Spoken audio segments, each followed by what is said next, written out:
Ce lundi 16 janvier 2023, M6 a diffusé un numéro inédit de Patron Incognito avec Frédéric Murat, le cofondateur de Coursier. FR. Un tournage qui n'a pas été de tout repos comme le confie le dirigeant à Télé Loisirs. Un patron recordman. Dans le numéro inédit de Patron Incognito diffusé ce lundi 16 janvier 2023 sur M6, Frédéric Murat, cofondateur de Coursier. FR, a réussi l'exploit d'être démasqué par un de ses salariés au bout de quelques minutes seulement et ce, dès sa première immersion. À la tête d'une société qui compte 800 coursiers répartis sur 8 sites de livraison de Lille à Toulouse en passant par Aix-en-Provence, Frédéric Murat dresse le bilan de cette expérience pas comme les autres auprès de Télé Loisirs. Notre autre objectif était d'avoir de la visibilité pour pouvoir recruter Télé Loisirs. Qu'est-ce qui vous a donné envie de participer à Patron Incognito ? Frédéric Murat, au sortir du premier confinement, nous avons changé notre manière de travailler.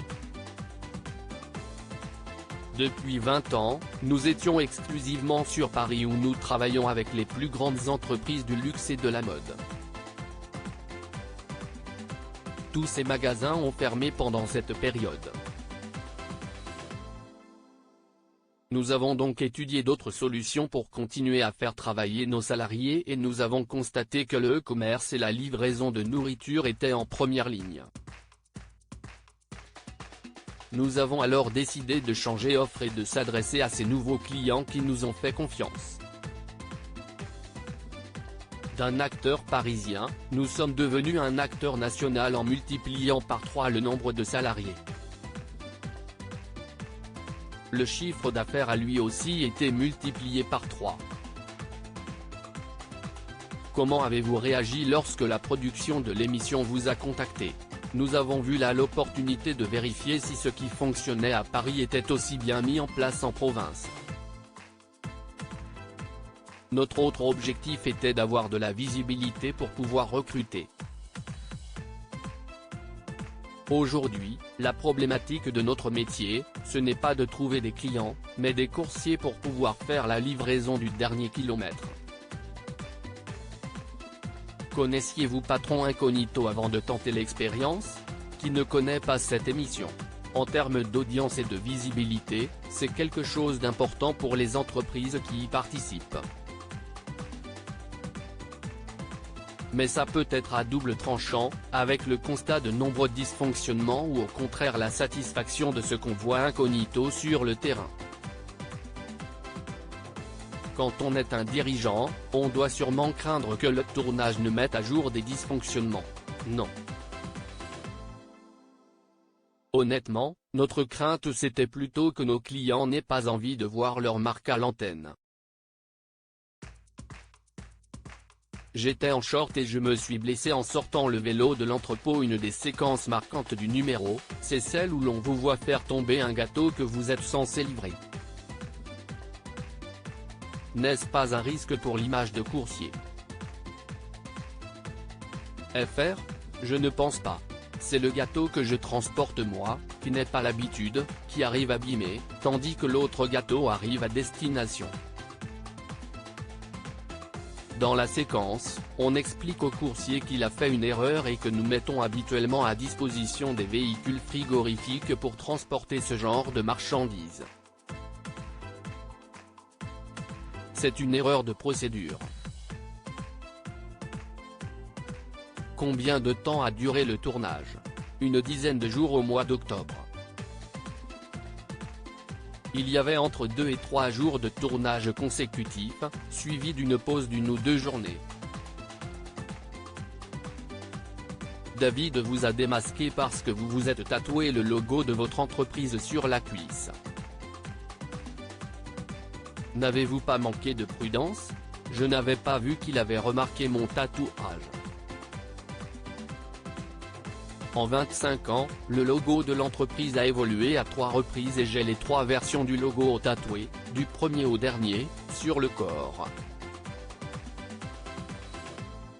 Mais il ne se voit pas normalement.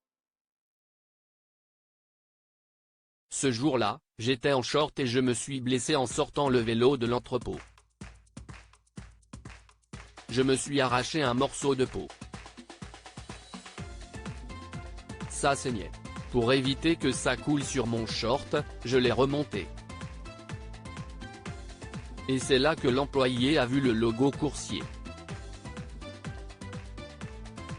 FR.